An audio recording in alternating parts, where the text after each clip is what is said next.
Welcome, Delegate, to the HEU's 34th Biennial Pre-Convention Basics webinar. We had some technical difficulties during our live recording last evening, so I wanted to make sure that we re-recorded it today so that you would get a good presentation. I'm Barb Nederpel. My pronouns are she and her, and I'm the president of the Hospital Employees Union. And I am recording this video in the provincial office located on the unceded and traditional territories of the Coast Salish peoples, the Musqueam, Squamish, and Tsleil-Waututh First Nations.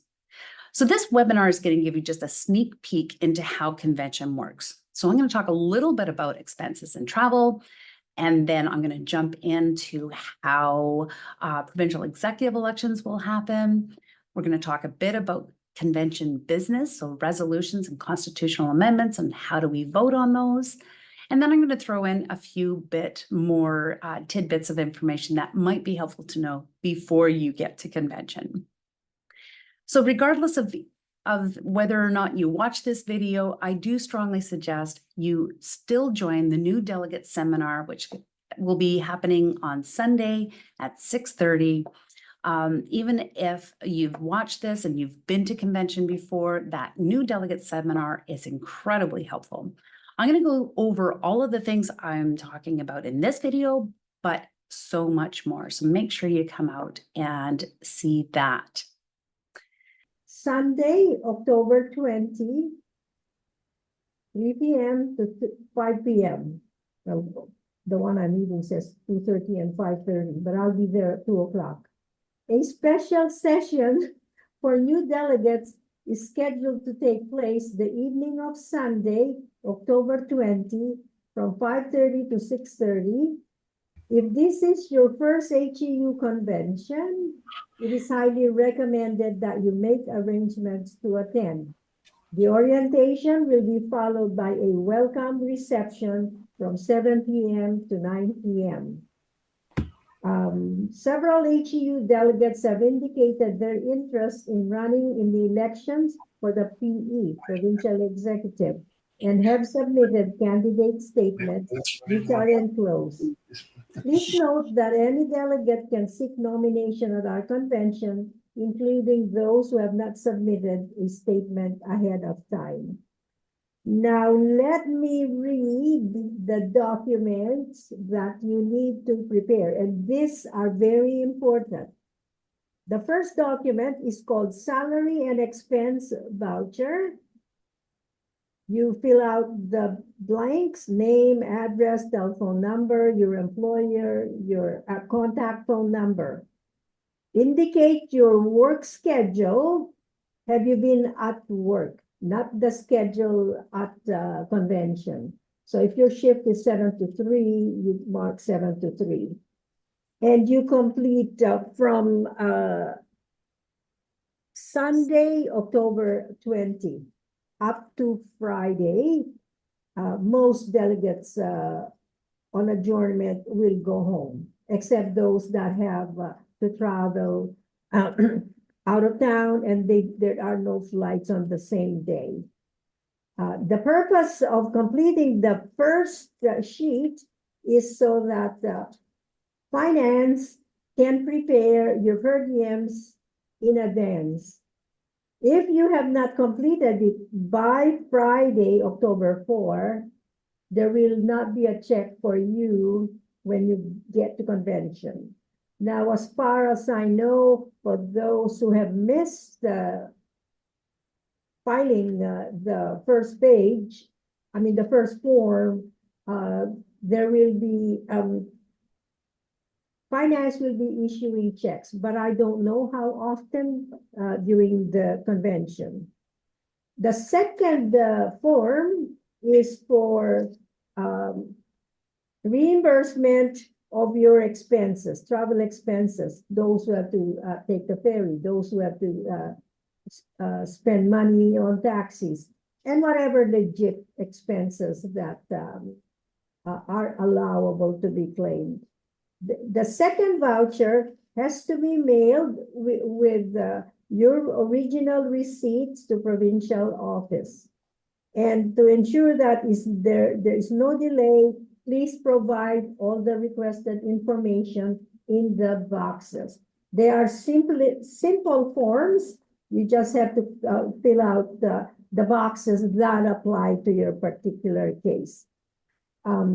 You should apply for union leave now if you haven't yet applied, because I know some employers require certain number of days for a week-long union event. If you have problems, you must seek the help of your shop steward or your servicing rep. And if you are claiming rest days, please complete this as well. At the bottom of the form, it indicates the day off that you are at convention. So if your days off are Tuesday and Wednesday, mark it down. And what rest days are you asking in return for those days that you are on day off and attending convention? I did per diem expenses. The per diem expenses, there's a column on the form that indicates the per diem. For everyone else, including those in town who choose to stay at home and not at the hotel, you claim $85 for a full day. Okay, now the transportation costs that are reimbursed by the hospital, by HEU, Hospital Employees Union, are mileage for travel to and from convention, and it is reimbursed only to the member who is driving. Mileage is at 70 kilometers. Parking at the hotel, there is parking provided. Please ensure that you register your vehicle. Now, if you are from out of town and you need to take a taxi, please keep your receipts as well, and where possible, carpool, or I would say taxi pool. For those taking the ferry, you are also required to retain all your receipts. If you're traveling by air, you are to contact WE Travel Services. Now, all of these instructions would have been sent to you in the package that you would have received. Now, the hotels, overnight stay at the hotel is optional for those that are in town. And if you do not require a room, you have to contact convention at HEU.org. And if you have accessibility needs, there was also a form that was mailed to you that you need to complete that goes to our convention committee people. For those requiring dependent care, there is a form as well that you must complete. And HEU will reimburse off-site dependent care costs with a receipt per the attached dependent care policy. There is a no cent and no nut policy. Okay. If you have questions, you direct expense questions per diem, rest days, union leave, salary and expense vouchers, transportation policies to member vouchers at HEU.org.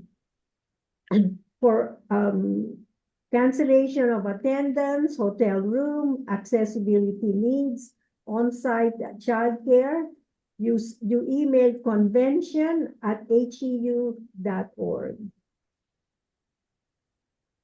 And then, of course, if you're not feeling well or all of a sudden you have to skip a half day or a full day of convention, you must let me know, because otherwise you counted as a no-show, and it will be, your per diems will be adjusted accordingly. And for those that are violating the HEU policy, You will not be considered for future HEU educational opportunities for a period of 1 year. So make sure you let us know that you will not be attending for a particular day or a number of hours. I think that's about it for the financial portion and forms Excellent. of the webinar. Thank you. And So as a delegate, you have a lot of things that you need to do, and it's an important role that you've taken on because it's your decisions that are going to determine the future of the union. So your role is to represent the interests of your fellow members. Learn and get informed about the issues that you're hearing about. You're going to learn a whole lot about how your union works. You are required to attend all sessions. So if convention is in session, your butts need to be in that convention hall or in the election caucuses. We do have a full participation policy, so brush up on that before you attend convention. Listen to, and even better, participate in the debates. You don't have to participate in the debates, but it's great if you do when it comes to resolutions and amendments. You are required to vote on the future of the union through those resolutions and through the amendments. You are going to hear from guest speakers, and they are going to inspire you. And in the end, you want to report back to your local members about your experience and the work that we accomplished together. So be sure to take notes, get souvenirs, make friends, and network. You are going to have an incredible time. So one of the main reasons that we have convention is to elect your provincial executive or your PE. Now, the PE is the governing body of the union in between conventions, and they are responsible for strategy and planning for the organization, assigning resources through passing a budget and monitoring that budget, provide leadership and mentorship to other members. We lobby government. We attend conferences and conventions to speak and act on behalf of the membership. Now, different roles have different duties as well. So like a regional vice president, they support local elections and they help out with local building. But it doesn't matter which position that you are elected to on the provincial executive, we all have a legal duty, obligation, and responsibility to act honestly and in good faith with a view to the best interests of the union. Now, there are 28 PE members. Only delegates to convention are able to run for a position and to vote. Now, the Secretary of Business Manager is hired by the provincial executive and then ratified by the delegates at their first convention after the hire date. So Lynn Beckert was hired this spring as our Secretary of Business Manager. So she's going to need to have a vote of the membership to ratify that position after she gives her report. Now, the president and the financial secretary are full-time officers of the union. And then there's the 3 vice presidents and 3 trustees. They serve as members, for all locals province-wide. And that's why we call them members at large. So the regional vice presidents, they have their election forum and elections in regional caucuses, and those happen on Tuesday. Now, the local you are registered for as a delegate will determine the regional caucus that you attend. So it's not where you live, not even where you work specifically. It is where your local is registered for which region you will be attending. On Wednesday morning, that's when you're going to see the diversity vice presidents and the members at large have their forum. And then for the rest of the day, diversity vice presidents will be elected in caucuses. None of them overlap, so that if folks are self-identify with more than one, that they're able to attend all of the caucuses. And again, you may attend and vote in the caucuses in which you self-identify. And then on Thursday morning, the member at large positions are elected. So that's the president, financial secretary, the 3 vice presidents, and 2 of the trustees will be elected on Thursday morning. You may run for more than one position unless you are elected into a position or even as an alternate, so keep that in mind. Many candidates have already declared their intentions to run for a PE position, and they submitted their bios, which has been distributed to all the delegates in your convention package. But even if you didn't do that, you can still run. And in fact, there's still an opportunity to submit a bio and have your picture taken at convention, providing that you do so before the deadline. You have to put your name forward before the deadline, though, to participate in the forums. So at both forums, candidates have up to 5 minutes to address the delegates. Then there is a moderated question period for the declared candidates. So for the election itself, the elections chair will open the floor for nominations. Each candidate will be nominated by another delegate. So make sure if you're wanting to run that you have identified someone to nominate you.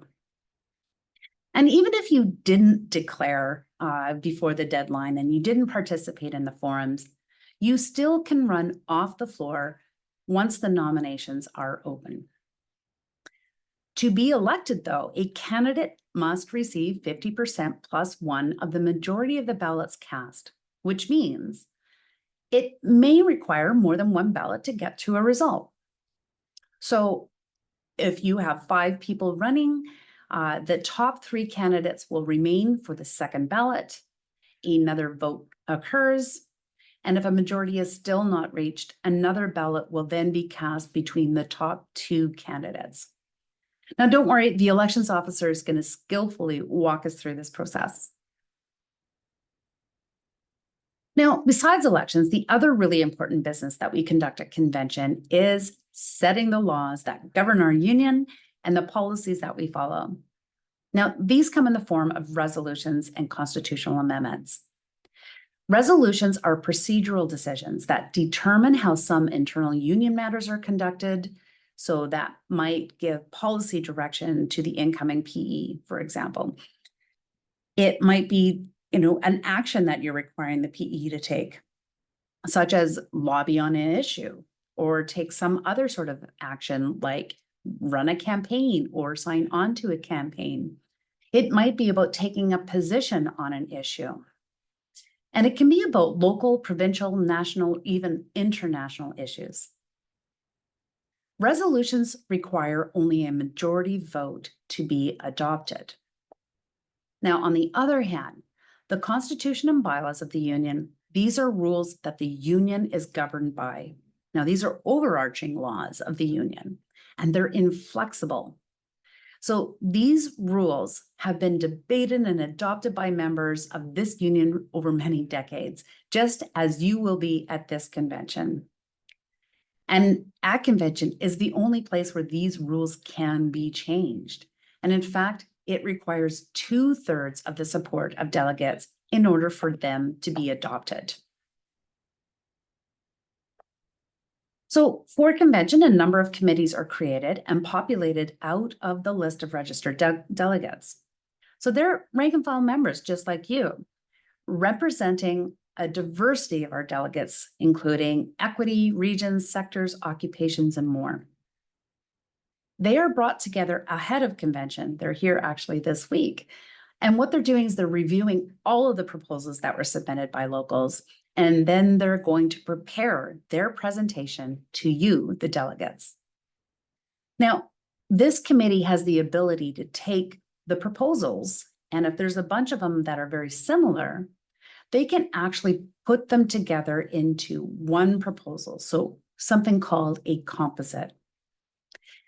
And then they'll take all of these proposals, do research into their resolutions to consider what the impact might be on the union if it's adopted. Then they're going to prioritize which proposals come to the floor and in what order. They will then read out the proposed resolution, make a motion of concurrence, meaning that they agree or they're recommending adoption of the proposal, or of non-concurrence, meaning they disagree with the proposal. Now, they will also be providing you reasons why they think that. This process is actually really helpful to delegates so that you can hear from your peers about their independent and informed opinion on a matter, and it helps speed up and educate the debate. Okay, so I'm going to go over how you vote on a proposal, just so that you have some time to get comfortable with this process.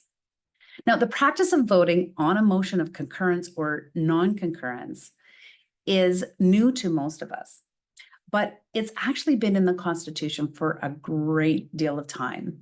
So we vote on the motion of concurrence or not concurrence, not on the proposal itself. So again, concurrence means that if the committee thinks a particular resolution is a good idea, that somehow this is going to make the union stronger or better, they'll make a motion of concurrence. So they're recommending to you that the proposal be adopted. If you also believe that the proposal is a good one, you agree with the committee, and then that means you'd vote yes on the motion of concurrence. But if you do not agree with the proposal, even with the great explanation that's been provided, that means you disagree with the committee's motion. So you would vote against, or you would vote no on the committee's motion of concurrence. Now, again, a resolution requires only 50% plus one, a simple majority, to pass. So if more than half the voters in the room agree with the motion of concurrence, the motion passes and the resolution is adopted. If more than half of the voters disagree with the motion of concurrence, the motion is defeated and the resolution is defeated. All right, so far so good. That was the easy one. Now, if the committee disagrees with the proposal, they're going to make a motion of non-concurrence. So if you agree with the committee that the resolution is not a good idea or not a good use of union resources, you would vote yes on the motion of non-concurrence. But if you actually agree with the resolution, that means you don't agree with the committee's motion. So you would vote no, or you would vote against the motion of non-concurrence, right? Because you actually want that resolution to be adopted. Okay, so let's practice. The committee is recommending that you, their fellow delegates, adopt the resolution that HEU supports the BC Health Coalition's campaign to protect public universal healthcare. Of course, this is concurrence. Now, the motion that's put to you is concurrence on the resolution. So you're voting on the motion of concurrence, not the proposal. So, and we need to have 50% or more to pass the motion. So the question to you, if 85% of the delegates vote in favor of the motion of concurrence, does the motion pass? The answer is yes. But more importantly, is the resolution adopted? The answer is also yes. Okay, easy peasy lemon squeezy. Let's try non-concurrence. Okay, in this example, HEU will support the BC Health Coalition's effort to protect public universal healthcare by donating $1 bazillion to them. Now, if 85% of the delegates agree with the committee that $1 bazillion isn't actually even a thing, and even if it was, it's just a little bit too rich, does the motion of non-concurrence pass? Yes, the motion of non-concurrence pass. But is the resolution adopted? No, it is not. On the other hand, if only 25% of the voting delegates say yes to the motion of non-concurrence, does the motion pass? No, it does not. But is the resolution adopted? Yes, absolutely, it has been adopted. Okay, So that actually is pretty straightforward. And I promise you're going to get the hang of it really quick. And of course, whoever is in the chair is going to help you out through this. So the voting process for constitutional amendments is the same. However, the motion requires a 2/3 support to pass, not just a simple majority. But it's the same thing. If the committee agrees with the amendment, they make the motion of concurrence, and if they don't, it's non-concurrence. Okay? So that part's the same. So let's walk through an example of non-concurrence. Constitutional Amendment, Article 15, Section B. The scrutineers in a local election will automatically be the candidate themselves. Well, not a good plan. So the committee's motion is non-concurrence. So if 80% of the delegates vote in favor of the motion of non-concurrence, does the motion pass? Yes. But is the amendment adopted? The answer is no. But if 80% of the members vote against the motion of non-concurrence, does the motion pass? The motion fails. But is the amendment adopted? Yes, it is. And that is because more than 2/3 disagree with the committee's motion of non-concurrence, meaning that they actually agree with the amendment and it is adopted. So here's a trick for, figuring out what the threshold is. So as the chair, when there's a motion of concurrence, the chair is really looking to see, is there more than 2/3 of the delegates voting yes? If that's the case, motion passes and the amendment is adopted. But when the motion is of non-concurrence, the chair is looking to see if there's more than 1/3 of the votes that are yes on non-concurrence.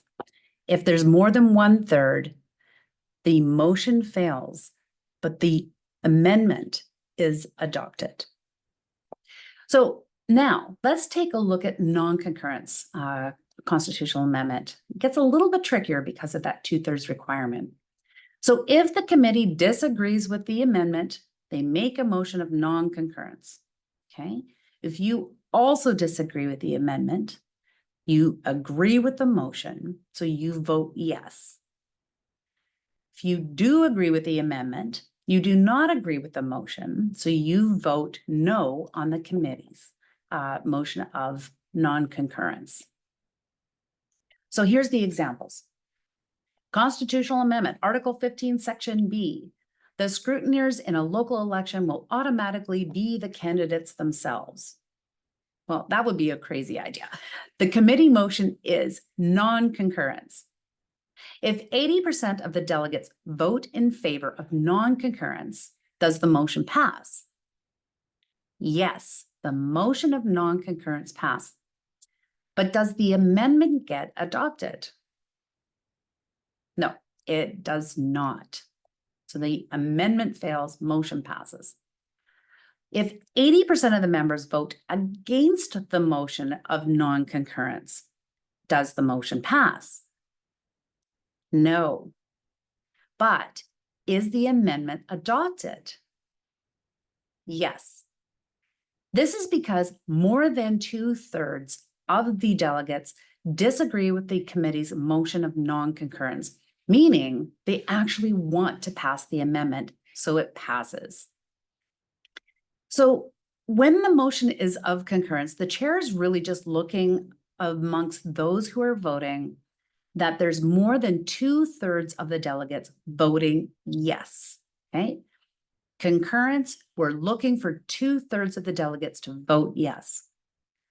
But when the motion is of non-concurrence, the chair is looking to see if there's more than 1/3 of the delegates that vote yes.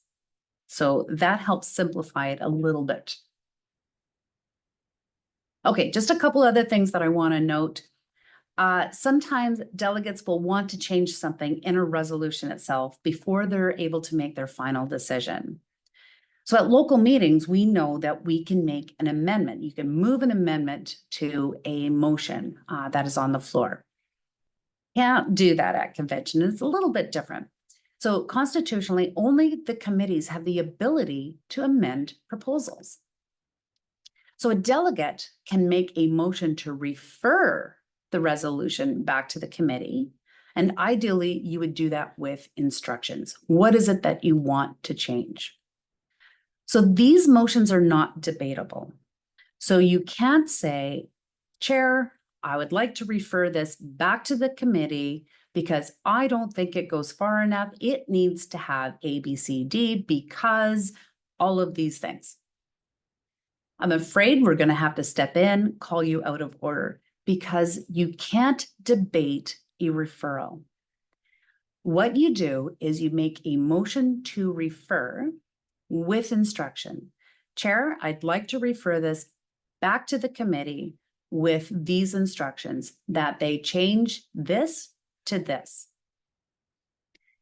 The motion then would be voted on by the members as to whether or not it gets referred to the committee. And if a majority say yes, off it goes, the committee moves on to the next proposal. And then it's actually up to the committee whether or not they make the change suggested. They don't have to. And then they have the determination as to whether or not they bring it back to the floor and when. So use referrals wisely. If you refer off a constitutional amendment, there's a very good chance it's not going to come back to the floor. And if it doesn't, that's it. The constitutional amendment dies at the end of convention. So use this wisely.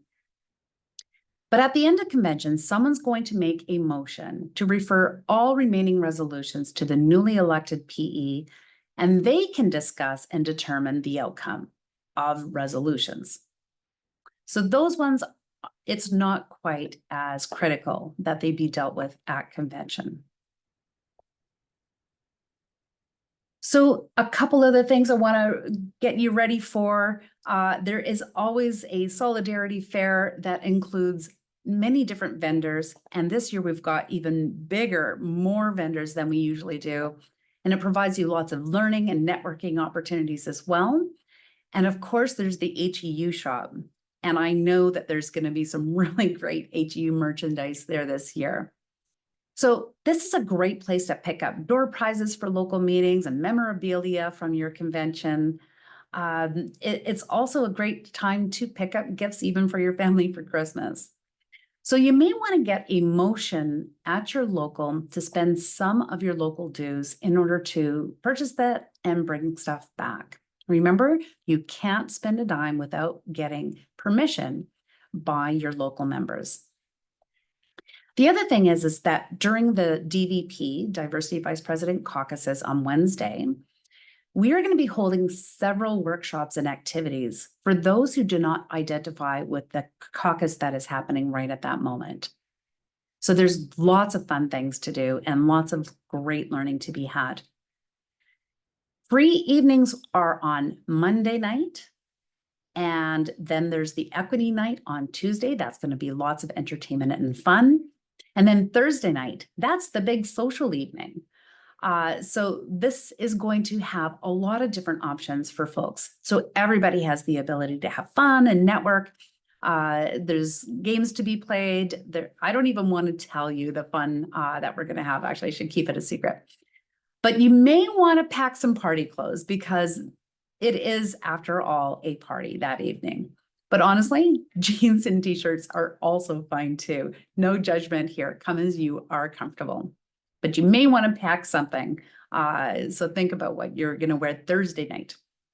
Now, I hope this has been really helpful for you to ensure that you are a little bit more prepared for convention because we want you to feel confident to participate fully. Again, make sure you still come to the new delegate seminar, even if you've gone to convention before, because we're going to go over all this again, give you some time to practice. And also, I'm going to give you even more information about the rules of order. As a new delegate, Please don't be intimidated by this experience and knowledge that you're going to see around you. Every experienced delegate remembers once being that new delegate, and they would be pleased to help advise and encourage you to participate. So again, I hope this has been helpful so that you can participate to the best of your ability, and we will see you at convention very, very soon. Take care.